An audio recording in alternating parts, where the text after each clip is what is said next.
Aqui no Brasil, a gente vive algumas ondas, né? Assim que eu saí do mercado corporativo e resolvi virar consultora, CX, nessa época, que foi de 2016, não tem muito tempo, né? De 2016 até ano passado, um pouco, assim, CX era considerado muito atendimento.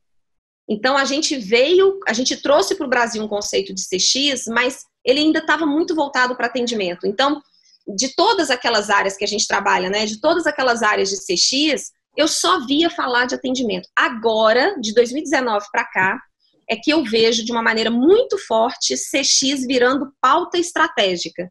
E aí, na hora que vira pauta estratégica das empresas, a gente começa a ver um investimento, não só na questão de atendimento, porque tem que ter, mas também na definição da estratégia, na questão de cultura, ou seja, de abrir a mentalidade dos colaboradores para eles serem mais centrados no cliente, na própria questão de jornada, e não de inovações pontuais, mas olhar toda a experiência que o cliente está tendo, e não somente fazer pequenas inovações, né, inovações muito fragmentadas. A própria métrica, que o NPS é a métrica mais famosa, né, e o Tomás vai palestrar, o Fábio vai palestrar, ela ainda era considerada um olhar de uma métrica muito métrica xerife, né, que ela denunciava algumas coisas. Agora, a métrica também está indo como um programa de voz de cliente com um conceito muito mais estratégico para dentro das empresas, né? Então, foi todo um processo de evolução. As empresas viram que não adiantavam só ficar fazendo inovações pontuais, não adiantava ficar olhando só o atendimento, quanto internamente nada andava junto olhando para o cliente. Então, eu acho que foi muito, tenta implantar alguma coisa, vê que não é suficiente, tenta outro, e nós, né, eu, você e tal, como profissionais que a gente se propõe a ajudar as empresas, eu costumo dizer, profissional de CX que ajuda a empresa tem que ser resiliente, porque a gente sabe que a gente vai tentar uma vez, vai voltar, tentar uma vez, vai voltar, vai tentar, e é assim desde o início. Então, não é um processo fácil, são altos e baixos assim, mas quem é apaixonado pelo tema, pega e vai, só vai. A gente não fica olhando muita coisa não, a gente só vai, né? Muito bom. A gente tem visto nos últimos anos, eu posso dizer nos últimos 2 anos, as empresas começando a desenvolver iniciativas mais orientadas ao cliente, se preocupando muito mais com a experiência que é entregue para o cliente, né? Eu vejo hoje no Brasil uma ênfase muito grande à experiência do cliente vinculada à tecnologia, né?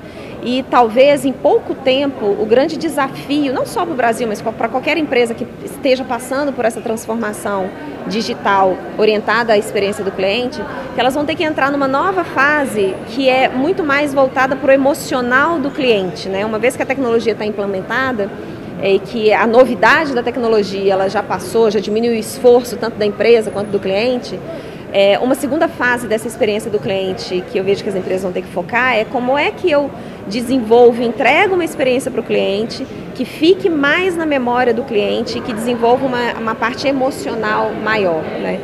Hoje em dia, as empresas elas estão focando principalmente em diminuir o esforço do cliente, diminuir os seus custos operacionais e entregar ao mesmo tempo uma experiência para o cliente que tenha menor atrito. E isso é muito positivo. Só que a gente precisa trazer para esse conceito também um conceito de trabalhar o emocional do cliente. Quando a gente fala emocional do cliente, eu vou ter que trabalhar a cultura centrada no cliente. Então, não tem o que se falar em experiência do cliente se a gente não alavancar uma cultura centrada no cliente, se a gente não trabalhar a experiência de funcionário também, que vai ser um dos grandes diferenciais para o próximo ano. Hoje em dia, os clientes, quando a gente fala em experiência do cliente, o seu cliente não vai comparar você com outra empresa que entrega o mesmo produto ou serviço. Ele vai te comparar até com a padaria da esquina, que tem um atendimento muito melhor do que o seu. Então, eu costumo dizer que na era da experiência do cliente, a gente precisa repensar o que a gente chama de concorrente. Concorrente não é só aquele que oferece o mesmo produto ou o mesmo serviço e que é comparado com você em termos técnicos. Quando a gente fala de experiência do cliente em atendimento, o leque dos seus concorrentes, ele passa a ser infinitamente maior, baseado naquela vivência que o cliente tem com outras marcas, né? Então, você pode ser comparado com com o jeito que a padaria da esquina atende o seu cliente, ele fala, poxa, se a padaria da esquina me atende dessa forma e faz um atendimento bom, por que uma empresa com toda essa estrutura, com toda essa tecnologia, ela não consegue fazer esse atendimento para mim? Então, a gente, por isso que eu falo que a experiência do cliente, antes de mais nada, é mudança de mentalidade. Se a gente não entender que experiência do cliente, a gente vai precisar mexer com o que as pessoas pensam para influenciar em como elas fazem as coisas,